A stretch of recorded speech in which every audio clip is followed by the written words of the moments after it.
ಎಲ್ರಿಗೂ ನಮಸ್ಕಾರ. ನಾನು ಡಾಕ್ಟರ್ ಅಸ್ಗರ್ ಬೇಗ್, ಜಿಲ್ಲಾ ಶಸ್ತ್ರಚಿಕಿತ್ಸಕರು, ಜಿಲ್ಲಾ ಆಸ್ಪತ್ರೆ ತುಮಕೂರು. ನಾನು ಸುಮಾರು 1 ತಿಂಗಳು 2 ದಿವಸ ಆಯಿತು ಈ ಒಂದು ಶಸ್ತ್ರಚಿಕಿತ್ಸಕನಾಗಿ ಪ್ರಭಾರವನ್ನು ವಹಿಸಿ. ಇದು ಬಂದ ಮೇಲೆ ನಾನು ಸುಮಾರು 4 ದಿವಸ ಆದಮೇಲೆ ನಾನು ಡಾಕ್ಟರ್ಸ್ ಒಂದು ಸಭೆ ಕರೆಸಿ ಅವ್ರಿಗೆ ಏನು ಹೇಳಬೇಕು, ಅವರಿಗೆಲ್ಲ ಒಂದು ಕಿವಿ ಮಾತು ಹೇಳಿ ಎಲ್ಲ ಒಳ್ಳೆಯ ಸೇವೆ ಕೊಡಬೇಕು, ಸೇವೆ ಮನೋಭಾವದಿಂದ ಕರ್ತವ್ಯ ನಿರ್ವಹಿಸಬೇಕಂತ ಅವ್ರಿಗೆ ಹೇಳಿದ್ದೀನಿ. ಮತ್ತು ಅದ ನಂತರ 5 ದಿವಸ ಆದಮೇಲೆ ನಮ್ಮ ಸ್ಟಾಫ್ ನರ್ಸ್ಗೆಲ್ಲ ಸಭೆ ಕರೆಸಿ ಅವ್ರಿಗೂ ಒಂದು ದಾರಿ ಹೇಳಿ ಅವರಿಗೆ ಒಂದು ಕಿವಿ ಮಾತು ಹೇಳಿಕೊಂಡು ಒಳ್ಳೆ ಹೆಸರು ತಗೊಂಡು ಒಳ್ಳೆ ಕೆಲಸ ನಿರ್ವಹಿಸಬೇಕಂತ ಅವ್ರಿಗೆ ಸಭೆಯಲ್ಲಿ ಅವ್ರಿಗೆ ಕಠಿಣ ಒಂದು ಕ್ರಮ ತೊಗೊಳ್ತೀನ, ತಪ್ಪಿಸ್ತಾರೆ ಆದರೆ ಕಠಿಣ ಕ್ರಮ ತೊಗೊಳ್ತೀನಿ ಅಂತ ಅವ್ರಿಗೂ ಆ ಸಭೆ ಮುಖಾಂತರ ಹೇಳಿದ್ದೀನಿ. ಅದಾದ ನಂತರ ಆ್ಯಂಬುಲೆನ್ಸ್ ಡ್ರೈವರ್ ಸಹ ಒಂದು ಮೀಟಿಂಗ್ ಕರೆಸ್ಬಿಟ್ಟು ಆ್ಯಂಬುಲೆನ್ಸ್ ತೊಂದರೆ ಇದೆ ಅಂತ ಹೇಳಿಬಿಟ್ಟು 25ನೇ ತಾರೀಕು ಅವ್ರಿಗೂ ಮೀಟಿಂಗ್ ಕರೆದು ಇಲ್ಲೇ ನನ್ನ ಕೊಠಡಿಯಲ್ಲಿ ಸಭೆ ಕರೆಸಿ ಅವ್ರಿಗೆ ಯಾವ್ಯಾವ ರೀತಿಯಲ್ಲಿ ಕೆಲಸ ನಿರ್ವಹಿಸಬೇಕು ಅವರ ಆದೇಶ ಕೊಟ್ಟಿದ್ದೀನಿ. ಅದಾದಮೇಲೆ ಇವತ್ತು ಏಪ್ರಿಲ್ 6 ಪ್ರಜಾವಾಣಿಯಲ್ಲಿ ಒಂದು ಸುದ್ದಿ ಪ್ರಕಟಣೆ ಆಗುತ್ತೆ, ಏನಂದರೆ ಜಿಲ್ಲಾ ಆಸ್ಪತ್ರೆ ಐಸಿಯುನಲ್ಲಿದೆ ಅಂತ. ಸೊ ಅದು ನನಗೆ ಭಾಳ ನೋವಾಯಿತು. ಯಾಕೆಂದರೆ ನಾನು ಪ್ರಭಾರ ವಹಿಸ್ಕೊಂಡು ಸುಮಾರು 1 ತಿಂಗಳಾಗಿದೆ. ನಾನು ಹಗಲು ರಾತ್ರಿ ಕಷ್ಟಪಟ್ಕೊಂಡು ರಾತ್ರಿಯೆಲ್ಲ ನೈಟ್ ರೌಂಡ್ಸ್ ಮಾಡಿಕೊಂಡು ಎಲ್ಲ ಸರಿಪಡಿಸ್ಕೊಂಡು ಒಂದು ದಾರಿಗೆ ತರ್ತಾ ಇದ್ದೀನಿ ಹಾಸ್ಪಿಟ್ಲು. ಇದಿದೆ, ನ್ಯೂನತೆ ಇರಬಹುದು, ನಾನು ಇಲ್ಲ ಅಂತ ನಿರಾಕರಿಸ್ತಾ ಇಲ್ಲ. ಬಟ್ ಆ ಪ್ರಕಟಣೆಯಲ್ಲಿ ಆ ಸುದ್ದಿಯಲ್ಲಿ ಏನು ಹೇಳ್ತಾರೆ, 24 ಗಂಟೆ ಡಾಕ್ಟ್ರ್ ಇರೋದಿಲ್ಲ ಅಂತ. ಅದು ತಪ್ಪು. ಯಾಕೆಂದರೆ ಮಾಮೂಲಿ ಒಂದು ತಾಲೂಕು ಆಸ್ಪತ್ರೆಯಲ್ಲಿ 24 ಗಂಟೆ ಒಬ್ಬರು ಡಾಕ್ಟ್ರ್ ಇರ್ತಾರೆ. ಇದು ಒಂದು ದೊಡ್ಡ ಆಸ್ಪತ್ರೆ, 500 ಬೆಡ್ ಉಳ್ಳ ಹಾಸ್ಪಿಟ್ಲ್ ಇದು. ಇಲ್ಲಿ ಕನಿಷ್ಠ ಅಂದರೆ 24 ಗಂಟೆ ಕ್ಯಾಶುಯಾಲಿಟಿಯಲ್ಲಿ ತುರ್ತು ವಿಭಾಗದಲ್ಲಿ ಒಬ್ಬರು ಡಾಕ್ಟರ್ ಇದ್ದೇ ಇರ್ತಾರೆ.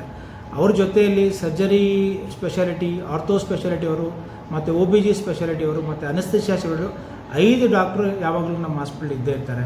ಇನ್ನು ಬೇರೆ ಸ್ಪೆಷಾಲಿಟಿಗಳು ಯಾವುದೇ ಎಮರ್ಜೆನ್ಸಿ ಇದೆ ಆನ್ ಕಾಲ್ ಡ್ಯೂಟಿ ಬಂದು ಒಂದು ಸೇವೆ ಕೊಡ್ತಾ ಇದ್ದಾರೆ. ಸೊ ಅದು ತಪ್ಪು. ಮೂರನೇದು, ನಮ್ಮಲ್ಲಿ ಕುಡಿಯೋ ನೀರಿಲ್ಲ ಅಂತ ವ್ಯವಸ್ಥೆ ಹೇಳಿದ್ರು, ಸತ್ಯ ಅದು ಯಾವುದು 25 ದಿವಸ ಹಿಂದೆ ಇತ್ತು.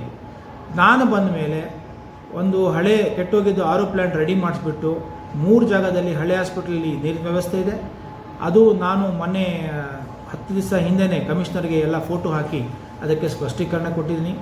ಮತ್ತು ಟ್ರಾಮಾ ಸೆಂಟರ್ ನೀರಿಲ್ಲ ಅಂದರು, ಅದಕ್ಕೆ ಬೇರೆ ಬೋರಿಂದ ಕನೆಕ್ಷನ್ ಕೊಟ್ಟು ನೀರಿನ ವ್ಯವಸ್ಥೆ ಮಾಡಿದ್ದೀನಿ. 20 ದಿವಸ ಆಯಿತು ನೀರಿನ ವ್ಯವಸ್ಥೆ ಮಾಡಿ.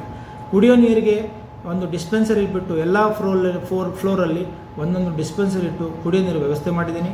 ಹಾಗೂ ಕ್ಯಾಶುಯಾಲಿಟಿ ಟ್ರಾಮಾ ಕೇರ್ ಹೊರಗಡೆ ಒಂದು ಕಟ್ಟೆ ಇದೆ, ಅದ್ರ ಮೇಲೆ ಕುಡಿಯೋ ನೀರು ದಾನಿಗಳು ಬಂದು ಒಬ್ಬರು ಇಟ್ಕೊಳ್ತೀರಂದರು, ಅದಕ್ಕೂ ವ್ಯವಸ್ಥೆ ಮಾಡಿಕೊಟ್ಟಿದ್ದೀನಿ. ಇನ್ನು 5ನೇದು, ಆ್ಯಂಬುಲೆನ್ಸ್ ಕೊರತೆ ಇದೆ ಅಂತ ಹೇಳಿದರು.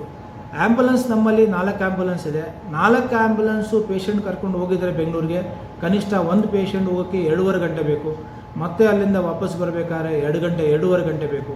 ಅಲ್ಲಿ ಪೇಷಂಟ್ ಇಳಿಸೋಕ್ಕೆ ಅಲ್ಲಿ ಅಡ್ಮಿಷನ್ ಮಾಡೋಕ್ಕೆ ಅರ್ಧ ಗಂಟೆ. ಸೊ ಒಂದು ಪೇಷಂಟಿಂದ 5:30 6 ಗಂಟೆ ಹೋಗುತ್ತೆ.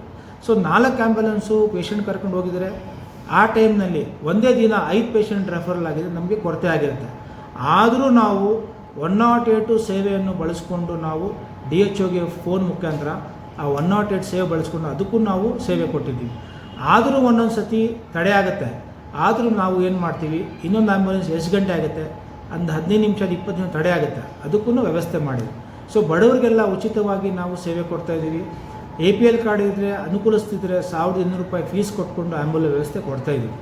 ಅದು ಒಂದು ಸತ್ಯದಿಂದ ದೂರವಾಗಿದೆ. ಮತ್ತು ಇನ್ನೊಂದು, CT ಮತ್ತು MRIಗೆ ರಾತ್ರಿ ಹೊತ್ತು ಹೋಗೋದು ಕಷ್ಟ ಆಗಿದೆ, ನಾನು ಅದಕ್ಕೆ ಒಪ್ಕೊಳ್ತೀನಿ.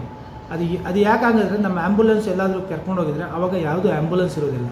ಆವಾಗ ಏನು ಮಾಡಿದ್ದೀವಿ ಅಂದರೆ MRI ಮತ್ತು CT ಸ್ಕ್ಯಾನ್ ಅವರಿಗೆ ಇಲ್ಲಿಂದ ತಗೊಂಡೋಗಿ ಒಂದು MOI ಮಾಡ್ಕೊಂಡಿದ್ದೀವಿ.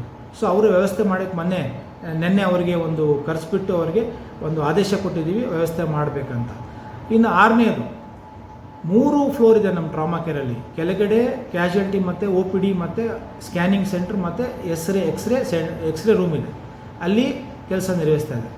ಫಸ್ಟ್ ಫ್ಲೋರಲ್ಲಿ orthopaedic male and female ward ಇದೆ, ಸರ್ಜಿಕಲ್ ವಾರ್ಡ್.